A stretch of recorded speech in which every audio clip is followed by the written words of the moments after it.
Okay, so we've done this Oscar versus deal, and it's really funny because December or January made sense because I thought the Oscar ceremony was in February, but now with it being at the beginning of March, it kind of makes no sense to do it this way. It's 2 days into March. Yeah, it's not that bad. It might as well still be February. Exactly. So it works really well, and this is the fourth of five. That's the reason we have so many this month, because there's so many weeks in this month.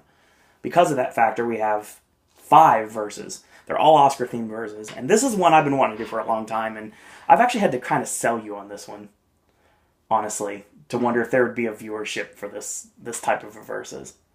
It's kind of out there. I mean, I have a couple more that are a little bit more than that. Not only do I think this is one I don't think many people will be interested in, but don't forget, these are movies that are beloved. Correct.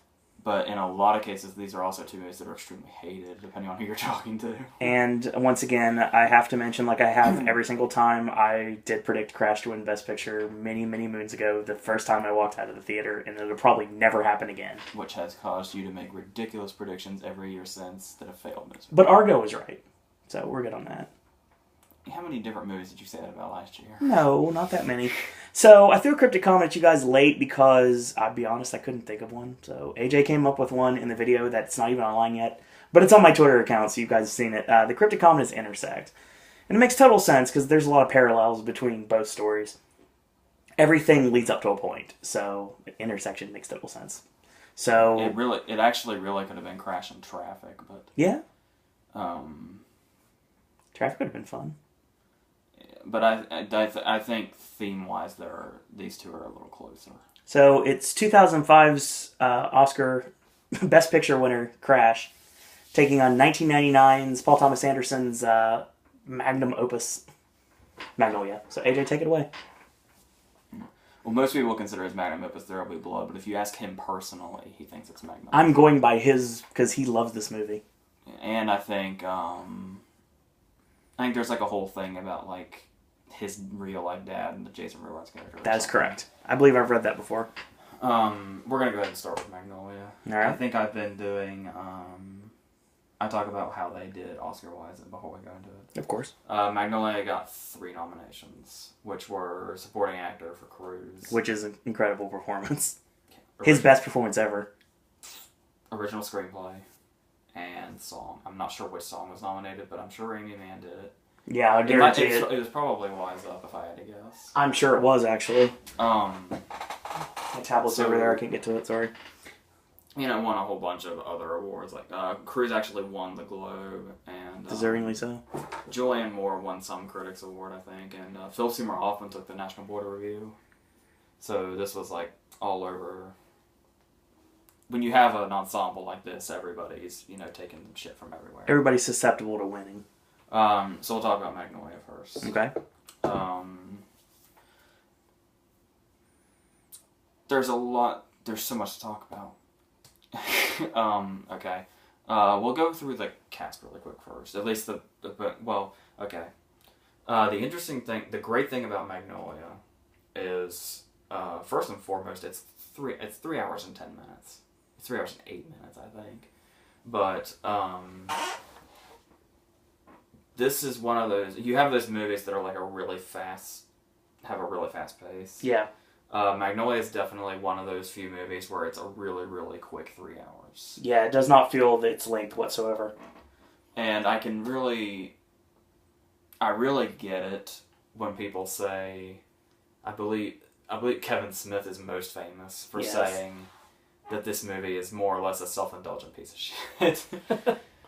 He said something along the lines of he actually keeps a copy of it just so he knows to never go that self-indulgent or something like that. That's why he used the Magnolia fan and Jay and Bob. Strike Back. Yeah. Well, Kevin Smith has a beef with everybody, so... Correct. And I'm a Kevin Smith fan, and I like both movies, so there. But just the way the dialogue works, most of the scenes in the movie are really long scenes of just people monologuing. Yeah, exactly. But in this case, the dialogue is so well written that is what makes it so fast-paced. That makes it sound like it would make it really feel its length. It doesn't. There's this...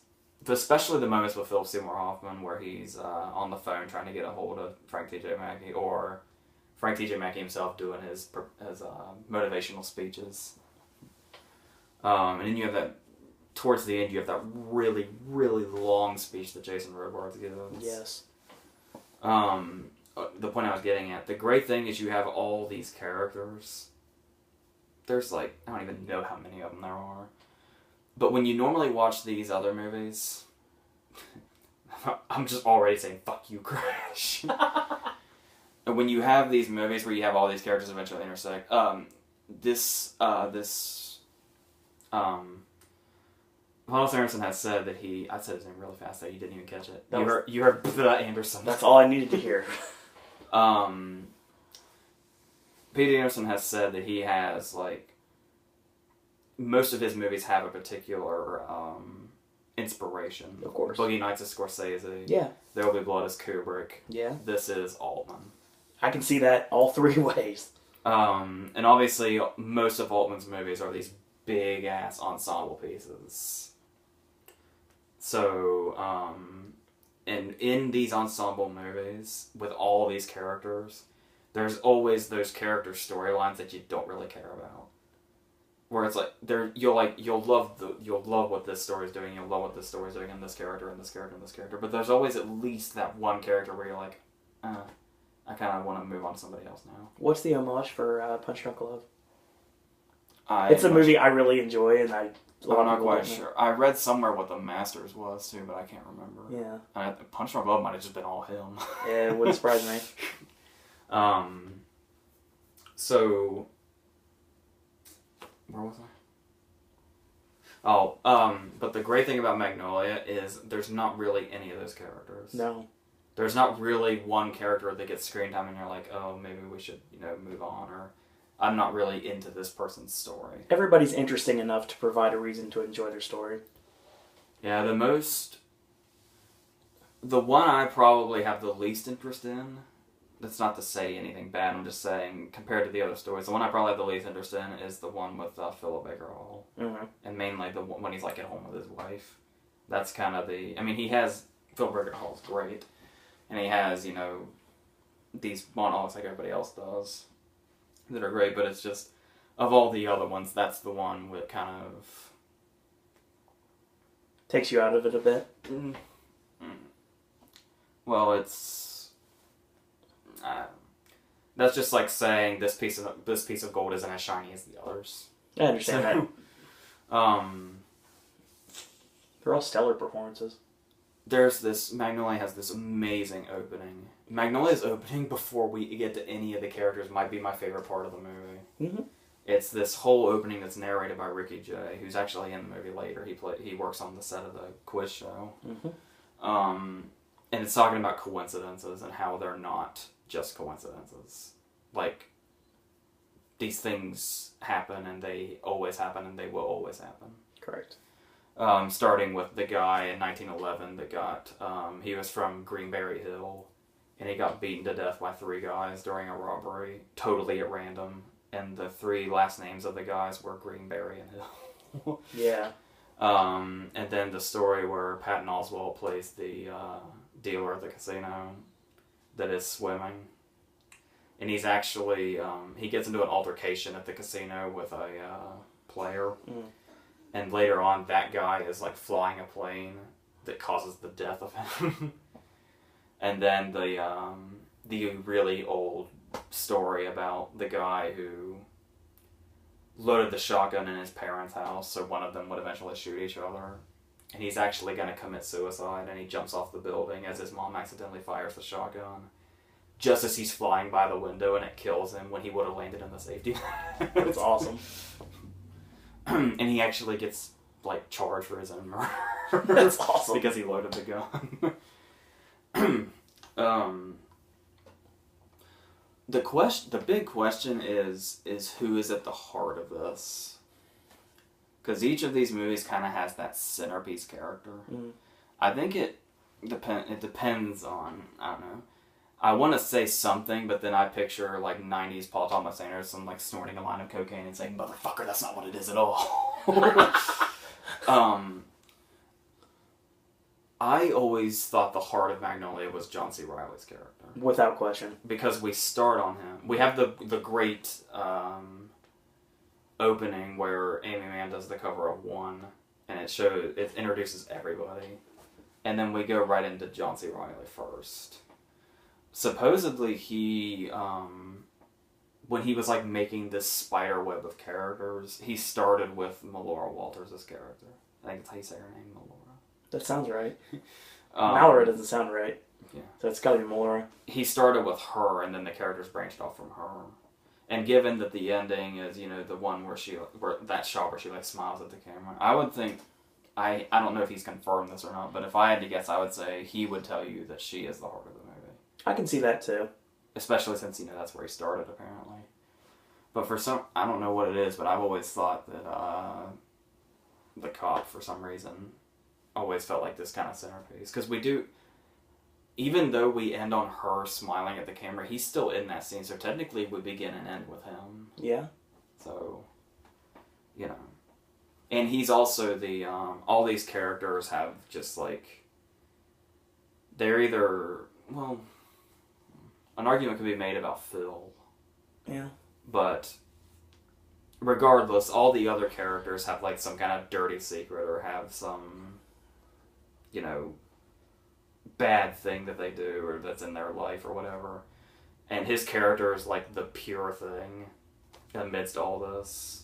Like when the kid's rapping to him and he's like, the kid says the M word and he's like, hey, I don't like that word. And he's the I don't like bad language guy, and he's the... Every time I watch that character now, I hear Wreck-It Ralph so much. That's great. But he's like that one character. Like I said, you can make an argument for Phil too. Mm-hmm. But he's kind of that character that's kind of at the center that is like just nothing but good. I like Donnie too.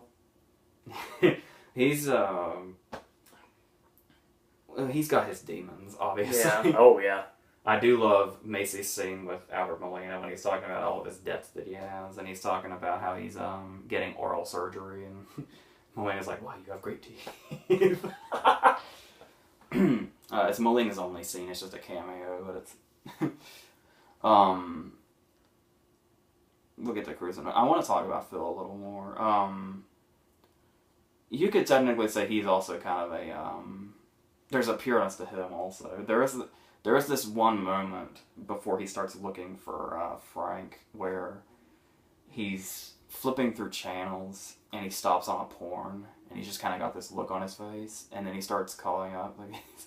It's a really great scene, especially by him, where he's talking to the person. He can like order stuff. Yeah. For Jason Robards, like peanut butter and bread and water and all that. Yeah, of course. And then he's just kind of like, "Do you have Playboy magazine?" And they're like, "Yeah." And he's like, "Oh, do you have Penthouse?" And they're like, "Yeah, we have Penthouse." And he's like, "Do you have Hustler?" Yeah, keep on escalating it too. And it blew his mind that they had Hustler. He's like, "Oh." Now, if he starts getting even more in depth than that, it's bad. And I was thinking, oh, he's turning into his character from Happiness. But he's actually just looking for the number for Search and Destroy, which is Frank T.J. Mackey's place. Yes. So he can find him. I don't know, maybe he used the magazines, I don't know. He likes to read the articles. Okay, we can go into Cruise now. Oh my god. To me, it's his best performance ever. Yeah, and he basically, you could pretty much say he kind of came back to it with Stacey Jacks. I totally agree with that. Only less dirty, of course. That's just, I don't even know what to say. You just kind of have to see the performance to believe it. It's a great performance. Like anyone that doubts his acting ability needs to watch Magnolia. Yeah. As long as you're not, like, prudish or anything. Yeah. There's kind of a problem with that. If you'd like, watch him in Night and Day. He's fine in that. Okay. I got a good performance of his that you could watch if you're not prudish. Vanilla Sky. Well, unless, Cameron Diaz saying, "I swallowed your cum." Yeah. I forgot about that. Whoops. Such a soothing Paul McCartney soundtrack. And you have, the one big scene that it's kind of all leading to, I guess, is the scene, like, I've actually heard some people say this is one of their favorite movie scenes, like, of all time. It's the scene where basically, Wise Up starts to play. Yes. and all the characters are like alone and they're singing it. It's so awesome too. It kind of shows like their isolation and but how they're all, you know, connected and all that. And then of course we have. There's literally references in almost every scene regarding Exodus 8:2. Mm-hmm. Like in the first half hour or so, almost every frame of the movie has an 8 or a 2 or both in there somewhere. Like all the way down to like, you see the plane that the guy has and it has like an 82 on it, or you see the rope on the roof and it's in the shape of an 8 and a 2. Wow. But then there's the stuff like at the blackjack table where Patton is, and the guy's begging for an 8. He really wants an 8 and he gets a 2. Wow. I never noticed that before. That shit's the whole way in there. And then the, in case you didn't get the point, in the audience of the quiz show, a guy's actually holding up a sign that says Exodus 8:2. I did see that. I remember that very well. And Paul Thomas Anderson plays the guy that confiscates it. That's awesome. And of course, apparently the verse in Exodus 8:2 refers to, long story short, I'll smite thee by raining frogs from the sky. And that does happen. So, yeah. And that scene is like legendary. Yeah, it is. And it's this marvel to watch, because it's... When he's climbing, then it hits his glasses, and he takes the bump off, and I was like, good God! And it just takes... They're like splattering on John C. Reilly's windshield. I love when Claudia's sitting in her house, and you just see the silhouette go by in the curtains. Yeah. And then that's when they just start to rain down completely. And it's just... I knew about the scene before I saw the movie the first time, but I'm wondering if people don't know the Exodus connection, or people are just thinking they're watching a normal movie. What goes through their minds when that happens? I don't know. And of course the great shot of the kid sitting in the library, and we just see the shadows of them falling, and they start to fall in slow-mo and all that. Basically, to sum this movie up, it's mostly beloved by people, and it's like analyzed and studied, and there's like so many. I don't even know how many times I've seen it now, maybe 10, but there's still things that like still pick up on it. Yeah, my mind still hasn't completely wrapped around yet. So yeah, you can just like, you can pick apart every single detail of it if you really want to. There's, on this particular DVD, there's actually a really great documentary that's an hour and a half. I think I remember watching it when I first got the DVD. And it's literally the making of the movie from beginning to end. It starts with pre-production, when they're all sitting around the table and they're pretty much saying, okay, we're going to do this, we're going to make this movie. And it goes all the way through to Paul Thomas Anderson at like Berlin winning the Golden Bear, and him and Fiona Apple just hanging out, just basking in it. And so that's pretty much Magnolia. Yeah, just there's plenty of like huge film buffs and all that could really pick it apart for you, but given the time restraints, I'm not prepared to do that right now, unfortunately. But you can take my word for it. You can just, there's all kinds of things to find in Magnolia. That 3 hours you can sift through and find anything almost. Definitely. As far as Crash is concerned, Crash is kind of it has the same setup and kind of has like that. It's a whole. Well, Magnolia is about like people and like their dark sides and their secrets and their isolation and their loneliness, whatever you want to take from it. Crash is pretty upfront about what it wants to be. Yeah. About. You could sum up Crash in one. You could sum up Crash in 2 words. Okay. Everybody's racist. Yeah, that's a good one. That is what I spit all over Crash. That makes it look bad. That makes it look like I spit in its general direction. Oh, dear God. No, that's not it. I'm not one of them. No. However, it is worth mentioning. It is not only did Crash win the Best Picture Oscar and steal it from Brokeback. That's what a lot of people are angry about still to this day. Literally, every time, like, if you go, every now and then, if you are watching, like, an Oscar-related video on YouTube, there's always that one related video that says, worst Best Picture winners ever, and the thumbnail is this picture of Matt Dillon and Tandy Newton. People. Well, this is the interesting thing, is before people think it's backlash, but here's the thing, before the Oscars ever happened, when the Oscar nominations came out, nobody thought Crash was going to win. But here's the thing, is before the Oscar nominations even came out, there were some lists where Crash was listed as the worst movie of the year. I saw those lists. But of course, you had plenty of lists where it was the best movie of the year. Yeah. It was literally... It was all over the place. On complete opposite ends of the spectrum. Just depending on how you take it. Yeah, it's about as subtle as a sledgehammer to the head. Yeah. But there's still, the performance is first and foremost. Oh, yeah. That's what these movies really, fall on. These ensemble movies. That's why they're ensemble movies. So you could get as many great actors to give as many great performances in one movie as you can. That actually helped propel it, I think. It won the SAG Ensemble. Yeah, that's the reason why the SAG Ensemble does exist. And by the way, it also won for original screenplay and editing. And it was also nominated for... Matt Dillon was nominated for supporting actor. Yeah, I remember that. Haggis was nominated for director and was nominated for song. Mm-hmm. The song, I believe the song plays when Terrence Howard is there and he thinks it's snowing and then it's just ash from that barrel. Yeah. I think it's that song. I believe that's right, actually, but I'm not positive.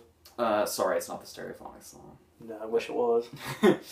But yeah, there's a lot of non-subtlety, for instance, the ironic scene where we're introduced to Lorenz Tate and Ludacris. Yeah. And they're coming out of that coffee shop, and they were barely served at all by their black waitress. And Ludacris is going on this tirade about how that waitress was racist because she said she thought she knew who they were just by looking at them. She thought just because they were black that they were thugs and that, they were car thieves or something, and how much bullshit and profiling that is. And then in this very scene, right after he's done with that racial tirade, they carjack Brendan Fraser and Sandra Bullock. Yeah. And then Sandra Bullock goes on her racial tirade where after they've been carjacked, they go home and Michael Pena is changing the locks. And she thinks that Michael Pena is a gang member that's going to give their keys to his gang member friends. So she wants a new locksmith to come in the morning. And of course he overhears it. And of course, Daniel, I think is Michael Pena's name. And he's a good person. Yeah. So he's he takes it to heart. But he doesn't, raise Cain or anything. And we get that when he goes home and he gives his daughter his daughter's hiding under the bed because of gunshots. So he gives the big invisible cloak speech. Yeah, I like that. Which is really interesting because when you read up on it, apparently Paul Haggis' direction there was he told Michael Pena to talk to the girl as if he was talking to a guy at a bar.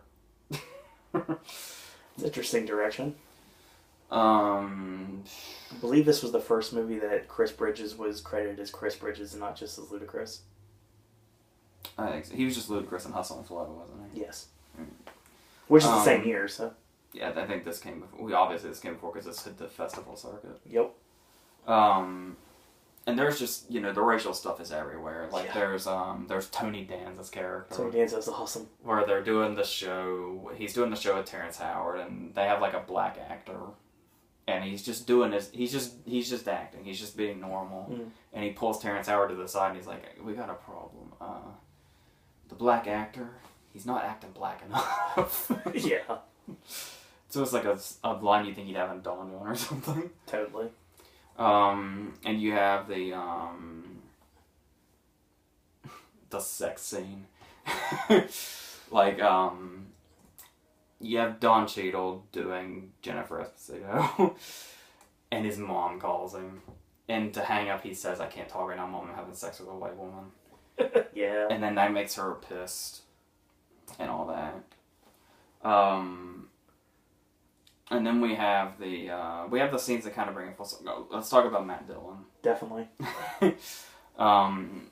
Matt Dillon and Loretta Devine, I think is how you say her name. Yes. They have this kind of dynamic where obviously Matt Dillon's dad is going through like a really bad health crisis. Yeah. And he's trying to get help from Loretta Devine, whose name is Shaniqua Johnson. And we learned that, the earlier scene with Terrence Howard and Tandy Newton, of course, but this scene further shows us that Matt Dillon's character is extremely racist. Oh, yeah. And the first clue to that is, I'm sorry, I laugh at this line. And I think it was his Oscar clip, too. They just edited it. But, never mind, I think it was the one in her office. But regardless, he's talking to her, and he can hear her voice, obviously. He can hear her tone. And he's like, what's your name? And she says, Shaniqua Johnson. And he just says, big fucking surprise that is. And she hangs up on him. But the big thing is, we get to point our finger at Matt Dillon for saying, you're a racist scumbag. Yep. But the thing is we learn that Shaniqua is also racist. Because Matt Dillon goes into her office and they do this big scene where he talks about his dad and all the great things his dad did and how his dad shouldn't have to suffer because of something that he said. Yeah. And Shaniqua refuses to help him. Because he's white. Yeah. And just because she actually says, if your dad had come in here, I would have helped him. But since you came in here, I'm not going to help him. Yeah. So everybody is an equal scumbag. Yeah, completely. And then, of course, Shaniqua is pissed that Matt Dillon is racist. Mm-hmm. The very last scene of the movie is Shaniqua getting an offender bender with a guy. I couldn't get a good look at his face, but he was, I want to say Chinese. Regardless, so actually. Regardless, they're getting into a verbal dispute. And as the camera is fading out, you can hear Shaniqua say, you don't talk to me unless you speak American. Oh, God. So, yeah, everybody's a racist scumbag, even the people who are victims of it. Yeah. And there's a great scene at the end, the very last scene, right before that. Ludacris gets to have his big moment, his big moment of redemption. Actually, I'll come to this. The reason he needs redemption is because he goes to carjack Terrence Howard. And it goes awry, and all the cops come. And Ryan Phillippe has to talk the cops out of shooting Terrence Howard. Because they don't know Ludacris is in the car. They think it's Terrence Howard running amok. Yep. And Terrence Howard doesn't out him either. Phillippe assesses the situation and extinguishes it. Yeah. And then he gets back in the car and he just looks at Ludacris in disgust and just says, you're embarrassing to the race, basically. So at the end, there's this moment where the great thing is that he catches himself. I think that's what the laugh represents. He has this moment where he realizes that the van has people are being smuggled in. So he's helping these Chinese people, basically setting them free. Yeah, of course. So this is his big racial redemption. So he opens the van doors, he lets them all out, and they all go. And then, as the last one is leaving, he just says, dopey fucking Chinaman. But then when he gets back in the van, there's that moment where he just kind of laughs to himself. Like he realizes that pretty much nobody in this movie learns their lesson. No, not really. And obviously there's the moment with Ryan Phillippe and Lorenz Tate. Yes. Where they're in the car and everything's fine, but then Phillippe starts to get overly paranoid and thinks that Lorenz Tate is racist and starts to piss him off. But Lorenz Tate just wants to show him that they're the same because they both have the same. He has it's like, I don't know what it is. I don't know. The figurine. Yeah. he has one that he always carries with him, and Philippi has the same one on his dash. It's like a guardian angel statue type deal. The Renegade is just trying to say it's so weird that we're the same. Yeah, I remember. But Philippi thinks he's being racist and ends up killing him. He pulls it. He's trying to pull it out of his pocket, and he pulls a gun on him and shoots him. And instead of doing the, he's a cop, obviously. Yes. But instead of doing the right thing, he pushes the body out of the car and destroys the crime scene and runs away. After having been assigned to a new partner because he didn't like that Matt Dillon was racist. And of course, there's Matt Dillon's big. We talked about this in the fucking Medea review. Yeah, we did actually, because it came back in the Medea movie. Matt Dillon's redemption, where he basically sexually assaulted more or less Tandy Newton. Yeah. When he was feeling her, when he pulled them over, patting her down. And sure enough, she's in this car wreck and she's about to explode, and he saves her. Yep. As pictured.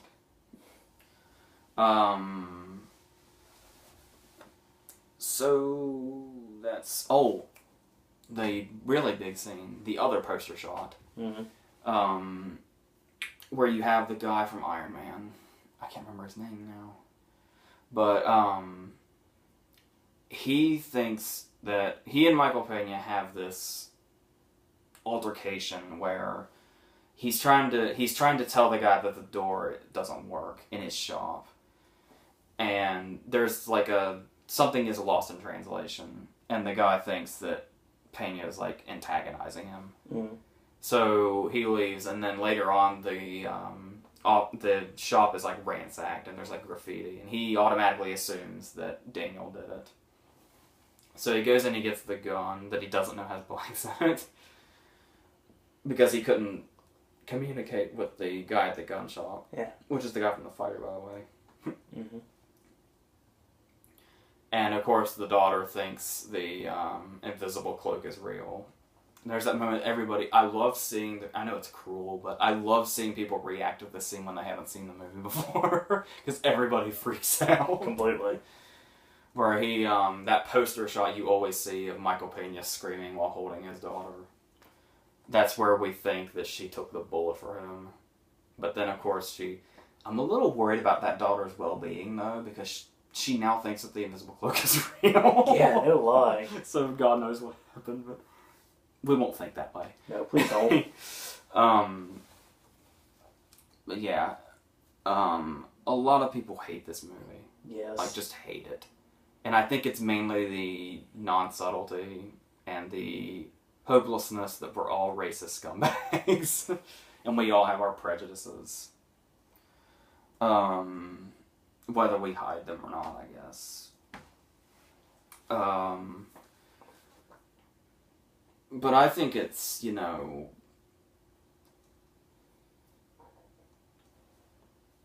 I think it's effective. I think it has, there are those scenes that are probably a little too beating over the head, but it has enough really effective scenes to where it works as a whole.